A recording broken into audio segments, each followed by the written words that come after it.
Les joueurs de la Ligue nationale de hockey voteront à nouveau pour permettre la dissolution de leur association, du moins selon la presse canadienne et le réseau TSN. Si les négociations achoppent cette stratégie pour établir le conflit de la LNH devant les tribunaux, les joueurs se sont retirés subitement des négociations cet après-midi après seulement 1 heure de discussion. Sur le fond, les propriétaires seraient maintenant prêts à autoriser un deuxième rachat de contrat ainsi qu'une variation des salaires de 20 % dans une nouvelle convention collective. La question du plafond salarial est aussi au centre des discussions. Les propriétaires voudraient qu'il soit fixé à 60 millions de $, les joueurs, eux, à 65 millions de $. En Ontario, le président de la Fédération des enseignants de l'élémentaire dénonce l'imposition d'un contrat de travail à ses membres par le gouvernement McGuinty. Le ministre de l'Éducation en a fait l'annonce ce matin. 130 000 enseignants du primaire et du secondaire sont touchés par cette loi spéciale. Le nouveau contrat de travail imposé, qui prévoit un gel de salaire, est rétroactif à septembre 2012 et sera valide jusqu'en août 2014. Les enseignants prévoient contester la loi en employant des moyens de pression, même si toute grève d'ici août 2014 sera déclarée illégale. Bien, les syndicats qui nous demandent de ne pas mettre en place des contrats n'ont pas d'autre solution. Et comme j'ai dit avant, n'importe qui a le privilège de servir comme premier ministre de la province au bout du mois de janvier va avoir la même situation fiscale. On a besoin d'épargner l'argent, de vivre dans notre situation fiscale. Les ententes qu'on a mises en place fait ceci.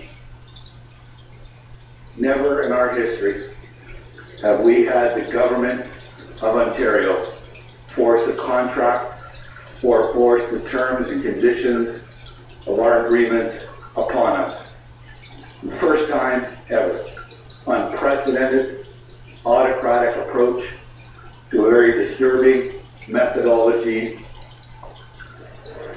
En ce début d'année, les urgences débordent à Montréal et en périphérie. En fait, le taux d'occupation moyen est de 155 % dans les hôpitaux de la grande région de la métropole. C'est une augmentation de 20 % par rapport à hier. Cette hausse est causée en partie par l'éclosion hâtive d'une nouvelle souche du virus de la grippe et de cas de gastro-entérite. À Montréal, les taux d'occupation les plus élevés varient de 163 % à l'hôpital Maisonneuve-Rosemont jusqu'à 210 % à l'hôpital général du Lakeshore. Mais c'est en périphérie donc de l'île de Montréal que les urgences sont les plus bondées. Le taux d'occupation sur civière est de 238 % à l'hôpital d'Argenteuil, 219 % à celui de Terrebonne et 179 % à l'hôpital régional de Lanaudière. Le contexte est d'autant plus difficile que de nombreuses cliniques médicales sont fermées en raison des fêtes. Alors, encore une fois, il faut faire preuve de discernement avant de se rendre à l'urgence, comme nous l'indique le médecin conseil à la direction de la santé publique de Montréal, la Dr René Paré. Quelqu'un qui a des très jeunes enfants, qui fait de la très haute température, des gens qui ont de la difficulté à respirer, qui ont les lèvres bleues ou qui ont les doigts bleus, alors à ce moment-là, il faut aller à l'urgence. Mais la grippe, c'est une maladie qui fait de la fièvre, qui donne des courbatures, qui nous rend plus faibles. Alors, les 3 premiers jours, habituellement, les gens qui sont en bonne santé devraient bien s'en sortir. Mais quelqu'un qui a une maladie cardiaque, qui a déjà une maladie pulmonaire, à ce moment-là, ça se peut qu'il se complique, qu'il doit aller à l'urgence. Le froid qui frappe une partie du Québec augmente aussi l'affluence dans les refuges pour sans-abri. Il y a des mesures d'urgence qui sont prises pour s'assurer que personne ne se retrouve dehors. La plupart des refuges affichent complet. Ils ont même dû ajouter des lits pour ne laisser personne à l'extérieur. Ils multiplient donc les efforts pour offrir des boissons chaudes et des repas au plus grand nombre de personnes possible. Mis à disposition des personnes, les matelas à terre s'il faut. Aussi, nous avons la navette RIF1, la navette de la mission Bury qui amène quelqu'un d'une ressource qui est complète vers une ressource qui a des lits disponibles. Je maintiens des centres d'achat, des centres de jour, des métros, pour nous chauffer, pour caisser, pour dormir. Mais à la température de la même, les métros sont pèlerins, il y a fait de maintenir, mais quand il y en a trop, ils ont trouvé des envoyés qui ont des plaintes. Sinon, tu payes pour le Du succès succès encore pour l'opération Nez Rouge. Près de 30 ans après sa création, sa popularité ne se dément pas et le bilan de l'édition 2012 le confirme. Il y a près de 88 000 Canadiens qui ont pu être raccompagnés en toute sécurité et gratuitement à la maison en décembre, comme nous rapporte Mathilde Forêt-Rivière. Pendant la période des fêtes 2012, Nez Rouge a effectué 65 accompagnements au Québec. Donc ça veut dire 2500 de plus que l'année précédente. Alors, ce succès, selon Opération Nez Rouge, est dû d'une part à l'augmentation toujours croissante de bénévoles et aussi à l'utilisation de nouvelles applications pour les téléphones intelligents, donc qui permettent notamment de savoir quel est le temps d'attente avant le prochain accompagnement. Alors évidemment, l'objectif final de Nez Rouge, ce serait qu'il n'y ait plus aucune voiture avec des conducteurs qui ont consommé trop d'alcool sur les routes au Québec. Alors on sera satisfait juste quand on aura atteint cet objectif-là. Mais quand même, pour le président fondateur Jean-Marie Deconinck, ce qui donne beaucoup d'espoir pour le futur, c'est qu'il y a toute une génération de gens qui ont en bas de 29 ans qui ont grandi avec Opération Nez Rouge. Le voici.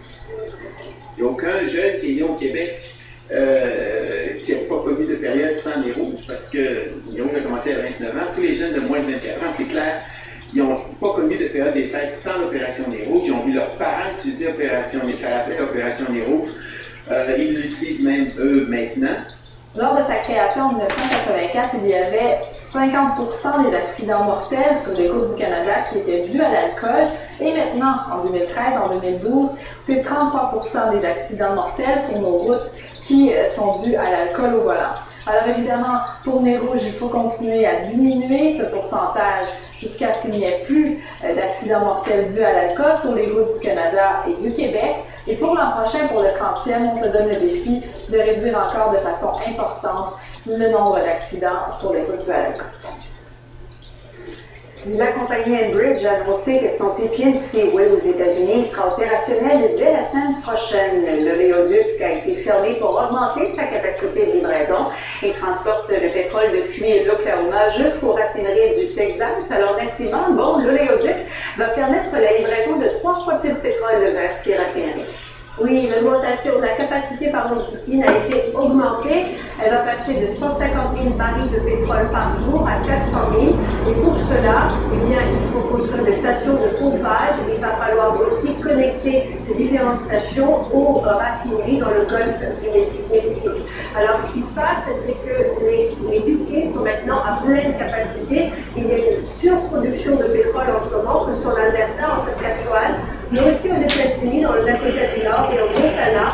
Donc, ce pipeline était très attendu pour permettre de libérer la pression dans les différents pipelines actuels et cela permet une bonne livraison du pétrole qui est stationné en ce moment dans l'Oklahoma, à Cushing précisément. Mais ce projet ne s'arrêtera pas là, étant donné que le pipeline lui-même va être doublé et cela pour augmenter la capacité à 850 000 barils par jour et cela dès 2014. Donc, c'est une bonne nouvelle pour l'industrie pétrolière, c'est ce qu'on décode.